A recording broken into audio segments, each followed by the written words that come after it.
Assalamualaikum warahmatullahi wabarakatuh. Waalaikumsalam. Selamat pagi, sahabat pemilih dimanapun Anda berada. Jumpa dengan saya Samsul Anam dalam bincang tentang pemilu dan pemilihan melalui podcast Balanga Podcast. Balanga Podcast, podcastnya KPU Provinsi Kalimantan Tengah. Sahabat pemilih, pemilu dan pemilihan kepala daerah adalah merupakan proses demokrasi yang melibatkan banyak pihak. Keberhasilan penyelenggaraan pemilu ataupun pemilihan tidak hanya karena integritas penyelenggara maupun integritas pesertanya saja, namun di balik itu semua ada pihak-pihak yang terlibat dalam mendukung penyelenggaraan pemilu itu agar berjalan dengan lancar, aman, damai, dan sukses tentunya. Pada kesempatan di hari ini, kami akan menghadirkan narasumber, yaitu dari Badan Kesatuan Bangsa dan Politik dalam Provinsi Kalimantan Tengah dalam rangka persiapan menghadapi pemilu dan pemilihan serentak tahun 2024. Nah, alhamdulillah telah hadir di studio podcast Balanga Podcast pada pagi ini, yaitu Pak Indra Wiratama. Ya. Assalamualaikum Pak Indra. Waalaikumsalam warahmatullahi wabarakatuh. Selamat pagi Pak Indra. Ya, apa kabar? Pagi. Alhamdulillah, luar biasa Pak Anam. Salam sehat. Bang. Salam sehat. Alhamdulillah. Beliau merupakan Kepala Bidang Politik Dalam Negeri Badan Kesbangpol Provinsi Kalimantan Tengah. Betul Pak ya? Betul Pak. Baik. Oke, sahabat pemilih. Terkait dengan persiapan pemilu dan pemilihan tahun 2024, kita ingin tahu sejauh mana sih peran Kesbangpol Provinsi Kalimantan Tengah dalam mempersiapkan atau menyongsong terselenggaranya pemilu maupun pemilihan tersebut. Nah, untuk itu mohon Mas Indra ya bisa memberikan kepada kami dan sahabat pemilih Kesbangpol itu sebenarnya apa dan peran ataupun fungsi yang dapat diberikan di dalam penyelenggaraan pemilu dan pemilihan itu kira-kira apa saja? Silakan Mas Indra. Nggih. Assalamualaikum warahmatullahi wabarakatuh. Selamat pagi, salam sejahtera untuk kita semua. Shalom, Om Swastiastu, Namo Buddhaya, salam kebajikan. Mungkin kita di sini kita kembalikan ke ini dulu Pak ya. Rencana pelaksanaan pemilu dan pilkada serentak tahun 2024. Pemilu tahun 2024 akan dilaksanakan rencananya pada bulan April Pak ya. April 2024. Atau memang ada wacana ya, untuk bulan Februari dan juga pilkada itu rencana dilaksanakan pada bulan November tahun 2024. Salah satu tolak ukur kesuksesannya tentu adalah partisipasi pemilih. Nah, partisipasi pemilih di sini ibaratnya bagaimana kita ibaratnya mencapai suatu target partisipasi pemilih yang tinggi dalam hal ini. Tapi dalam hal ini kesuksesan pemilu tidak cuma diukur dari situ, tapi saya kali ini ingin berbicara mengenai partisipasi pemilih saja. Jadi partisipasi pemilih ini di bagaimana kita tentu itu dituntut semua pihak untuk melaksanakan sosialisasi. Salah satunya adalah dalam tugas ini mempunyai tupoksi untuk melaksanakan ini adalah Badan Kesbangpol. Dan Badan Kesbangpol juga ada juga KPU, ada juga Bawaslu, ada juga dalam hal ini partai politik. Betul. Nah, mungkin di sini saya buka sedikit mengenai untuk pendidikan politik. Pendidikan politik di tupoksi Badan Kesbangpol terutama mengenai untuk mendukung pelaksanaan pemilu dan pilkada, terutama itu saya bagi menjadi 3 terutama Pak ya. Jadi pertama itu adalah melaksanakan pendidikan politik, kemudian melaksanakan sosialisasi. Sosialisasi itu bisa meliputi apa aja, tahapan pemilu, bisa mengenai kebijakan-kebijakan terbaru, dan juga mengenai netralitas ASN, mengenai anti hoax dan sebagainya, money politik, black campaign dan sebagainya. Kemudian salah satu hal yang tidak kalah pentingnya adalah melaksanakan monitoring, evaluasi, baik itu sebelum, pada saat hari H, dan juga pada saat pelaksanaan baik itu pemilu maupun pilkada. Nah, terkait pendidikan politik, untuk Badan Kesbangpol sendiri itu kebetulan ada di bidang bidang politik dalam negeri. Nah, di sini kita ada mengenai program kegiatan mengenai peningkatan demokratisasi khususnya bagi generasi muda terkait yang pemilih potensial. Kemudian ada juga untuk gender, Pak, terutama untuk perempuan. Jadi di situ ada sarasehan politik perempuan dilaksanakan, dan juga mengenai untuk parpol. Nah, di Badan Kesbangpol ada kita menangani, salah satu adalah mengurus tentang bantuan keuangan bagi partai politik. Ya. Terkait hal tersebut diatur melalui peraturan pemerintah nomor 1 tahun 2018, kemudian Permendagri 36 tahun 2018, dan kemudian yang terbaru Permendagri 78 tahun 2020. Di situ diatur batas minimal bantuan keuangan partai politik per suara sah itu untuk pusat itu 1.000, kemudian untuk provinsi 1.200, dan kemudian untuk kabupaten kota itu 1.500. Alhamdulillah untuk provinsi Kalimantan Tengah itu semua di atas batas minimal tersebut. Untuk provinsi Kalimantan Tengah tahun 2021 ini sebelumnya nilai per suara sah untuk di provinsi, Pak ya. Untuk di provinsi sebelumnya itu nilainya 1.235. Ini yang masuk di dalam DPR ya. Iya. Partai yang mendapatkan adalah partai yang masuk yang dapat kursi di DPR di provinsi Kalimantan Tengah. Nah, itu nilai dari suara sah itu satu suara sekarang berapa, Bang? Kemarin itu 1.235. Alhamdulillah kita melalui persetujuan sudah disetujui oleh Kemendagri. Pada tahun 2021 ini menjadi 5.000 per suara sah. Nah, jadi itu pertamanya. Kalau kita lihat dari jumlah total itu sekitar sebelumnya itu ada 1.436 sekian totalnya. Total. Kemudian untuk tahun 2021 ini seiring dengan peningkatan 5.000 per suara sah tadi menjadi 5,8 sekian miliar. Berarti berapa kali naiknya itu? Sekitar hampir 4 kali. 400 ya, atau 400%. Iya. Luar biasa. Alhamdulillah.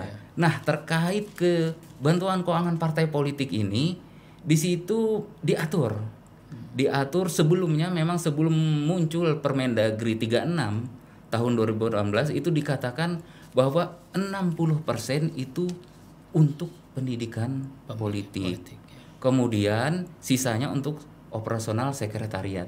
Nah, seiring dengan Permendagri 36 itu diatur bahwa itu merupakan prioritas. Itu wajib politik. Wajib. Jadi partai politik dengan anggaran yang telah diberikan bantuan anggaran tadi, berapa persen tadi, Bang? Yang untuk sebelumnya pendidikan politiknya? Sebelumnya 60%.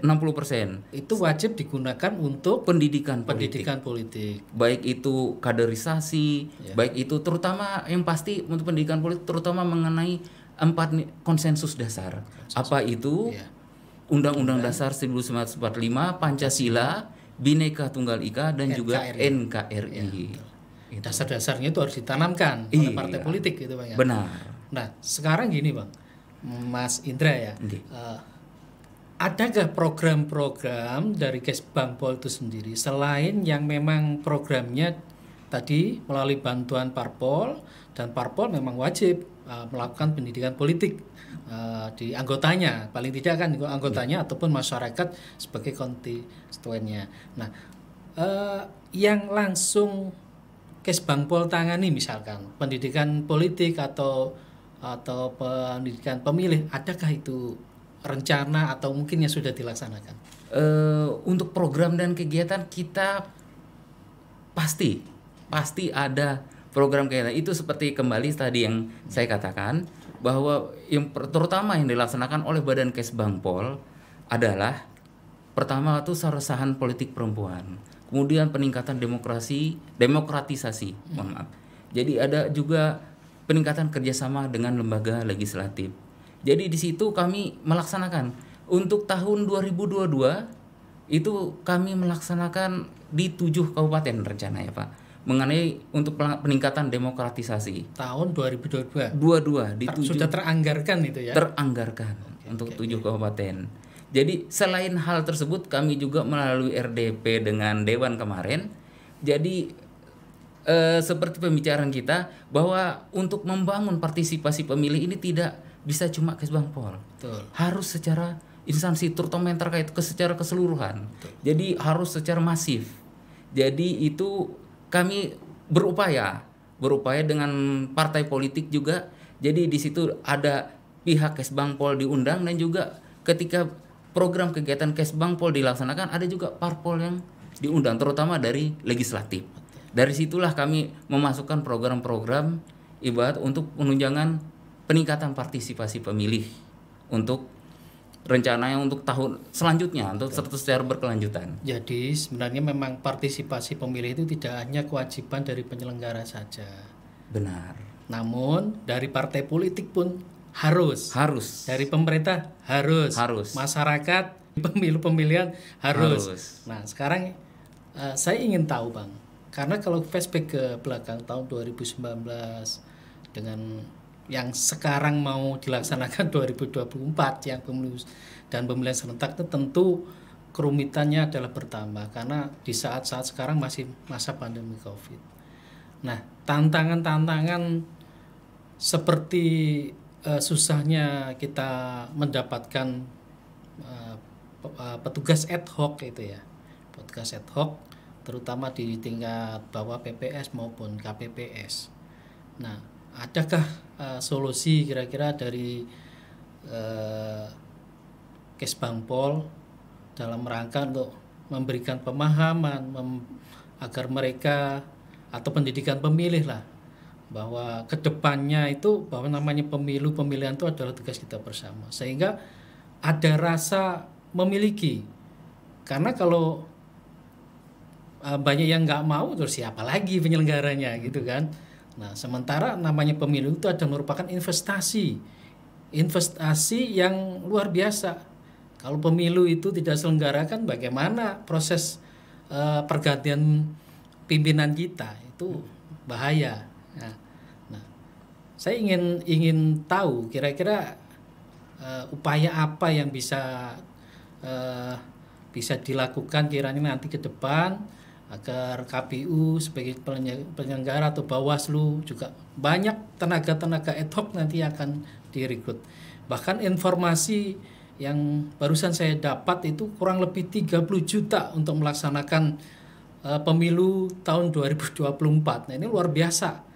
Nah, ini kalau tidak kita siapkan jauh-jauh hari, kemana kita mencarinya? Nah, kira-kira pendapat Mas Indra gimana ini? Ya, memang harus kita akui bahwa tahun 2019 itu merupakan, kita bilang tonggak sejarah Pak ya. Tonggak sejarah pertama kali pemilu diselenggarakan serentak, terutama pemilu yang pusat ya.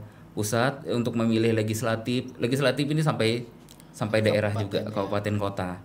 Jadi provinsi, kabupaten kota, kemudian pusat, DPR RI, DPD, dan juga milih presiden dan wakil presiden. Ada 5 yang kita pilih pada itu.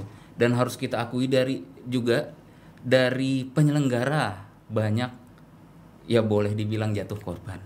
Boleh dibilang. Tapi harus kita akui juga pelaksanaan pemilu itu pada saat itu sukses. Betul.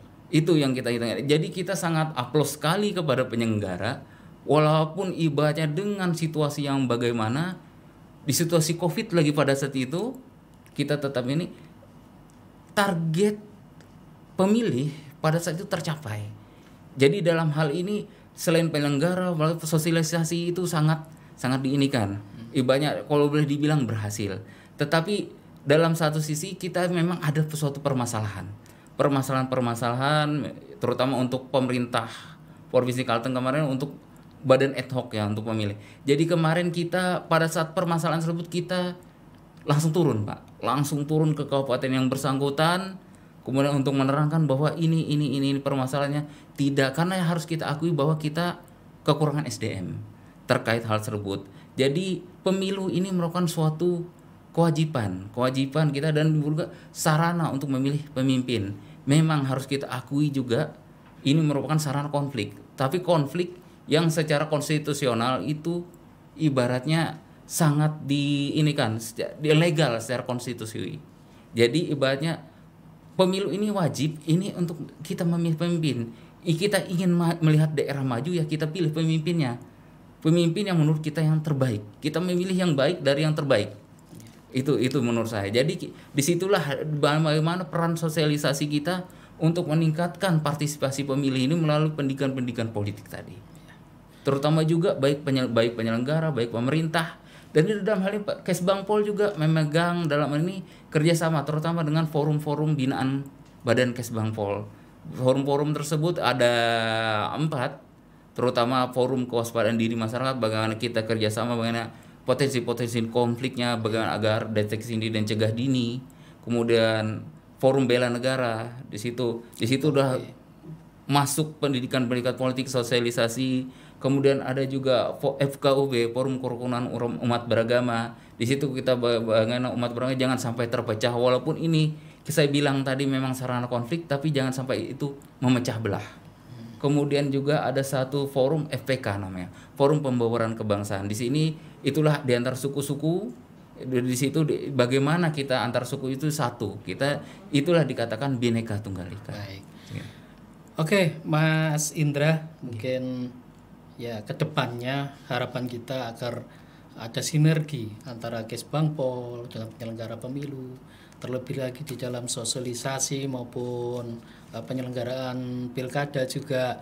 Nah, di dalam sosialisasi sendiri mudah-mudahan nanti ada ruang-ruang yang diberikan oleh Kesbangpol baik itu di provinsi maupun KPU kabupaten kota yang bisa diisi oleh teman-teman dari penyelenggara pemilu dalam rangka untuk mensosialisasikan kegiatan-kegiatan maupun progres-progres yang dilaksanakan, sehingga forum-forum yang Kesbangpol punya juga berperanan nantinya ke masyarakat secara luas. Dan ini diharapkan juga meningkatkan kesadaran masyarakat kita tentang berpolitik, terutama dalam mengikuti pemilu maupun pemilihan serta tahun 2024. Terima kasih Mas Indra atas kehadirannya di ruang podcast kami. Mudah-mudahan apa yang telah disampaikan membawa pencerahan, membawa manfaat bagi kita semua dan sahabat pemilih semua dimanapun Anda berada. Baik sahabat pemilih, demikian tadi bincang-bincang tentang pemilu dan pemilihan bersama Kesbangpol Provinsi Kalimantan Tengah. Mudah-mudahan memberikan manfaat bagi kita semua.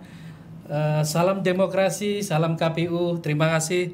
Wassalamualaikum warahmatullahi wabarakatuh.